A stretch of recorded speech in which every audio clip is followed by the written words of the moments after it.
साथियों, जिन घर में स्त्री के टूटे हुए बाल बेचे जाते हैं उस घर में साथियों क्या होता है। साथियों, एंड तक जरूर देखें ये वीडियो, ठीक से समझ लो, कभी साथियों गरीब नहीं रहोगे। जी हाँ साथियों, जिन घर में स्त्रियों के बाल बेचे जाते हैं उस घर में क्या होता है। साथियों, इस वीडियो को एंड तक जरूर देखें। आपने सही सुना, यही जानना चाहते हैं तो बिना स्किप किए हुए वीडियो को एंड तक देखें।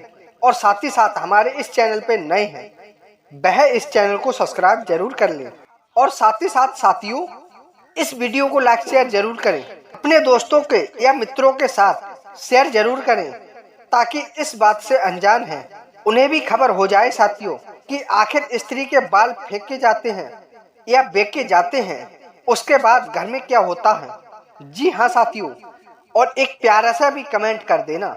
आइए साथियों, देर ना करते हुए चलते हैं इस वीडियो की तरफ। अतः शीघ्र ही इस वीडियो में एंड तक बने रहिए। आइए चलते हैं। तो साथियों, ऐसा होता है कि जब घर की स्त्री बालों में कंघी लगाती हैं तो बहुत सारे बाल टूट जाते हैं और स्त्रियां उन बालों को बाजार में बेच देती हैं या साथियों उनसे कुछ ना कुछ खरीदती रहती हैं। साथियों, क्या ऐसा करना उचित माना गया है?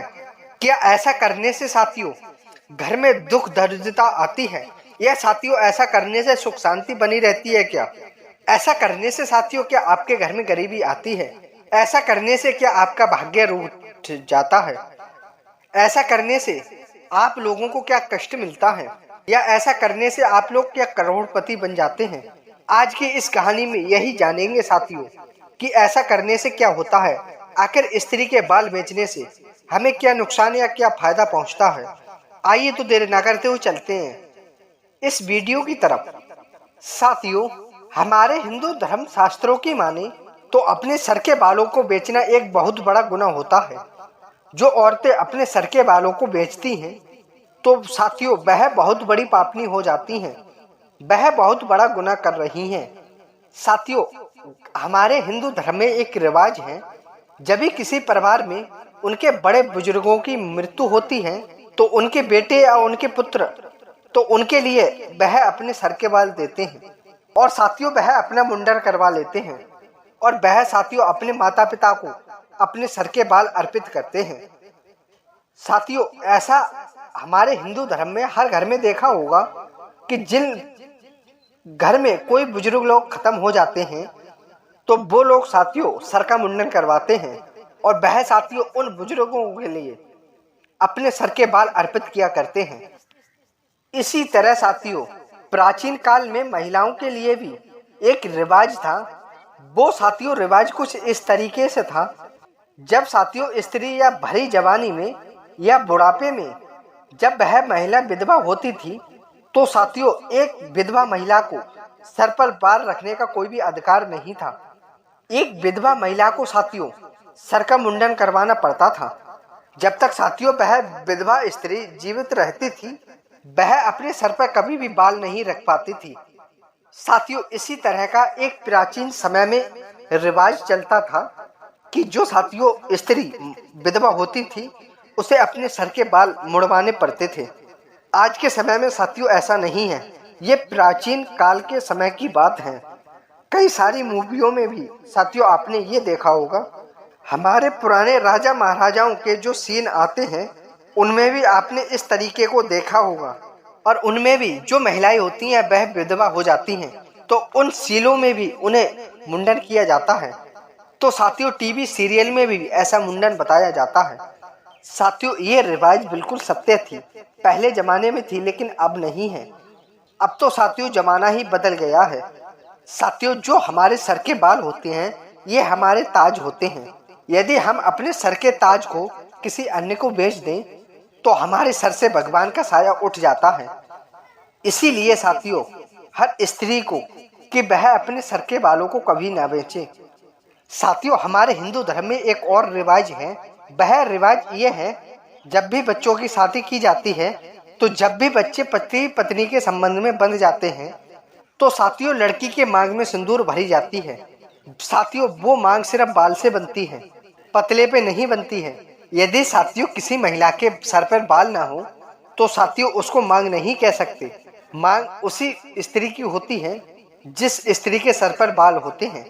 और वही स्त्री साथियों यदि वह अपने सिर के बालों को किसी को बेच देती है तो साथियों स्त्री के सर के बालों को बेचने का मतलब होता है कि स्त्री अपने बदन को बेच रही है, अपने शरीर को बेच रही है। साथियों हमारे शास्त्रों में ऐसा ही लिखा गया है कि जो स्त्री अपने सर के बालों को बेच देती है तो साथियों वह अपने शरीर को भी बेच सकती है। अपने जिस्म का भी साथियों सौदा वह बड़े आराम से कर सकती है। वह महिला अपने सर के बालों को बेच देती है। साथियों स्त्री के जो सर के बाल होते हैं ये काम नाम को बढ़ाने का कार्य करते हैं। यदि साथियों कोई पुरुष स्त्री के सर के बालों को सहलाते हैं तो उनमें कामना का भाव जाग जाता है। साथियों काम शुद्ध को जगाने के लिए साथियों महिला के बाल बहुत ही आकर्षित होते हैं, वह बहुत ही प्रकृति से काम करते हैं। साथियों हमारे हिंदू धर्म के शास्त्रों में यहाँ तक लिखा हुआ है कि महिला को अपने किसी भी अंग के किसी भी चीज को नहीं बेचना चाहिए, चाहे वह नाखून हो या पांव से लेकर चोटी तक कुछ भी हो। हर एक एक अंग को संभाल के रखना चाहिए। और हिंदू धर्म के शास्त्रों में ऐसा लिखा गया है कि महिला को अपने बाल हमेशा बांध कर रखना चाहिए। लेकिन साथियों आज के जमाने में हर महिला हर स्त्री अपने बाल खोलकर रखती है। साथियों आज के तौर पर हमारे शास्त्रों के लिए उस पर चलना छोड़ दिया है। इसीलिए साथियों लोगों की धीरे धीरे दुर्दशा होती जा रही है।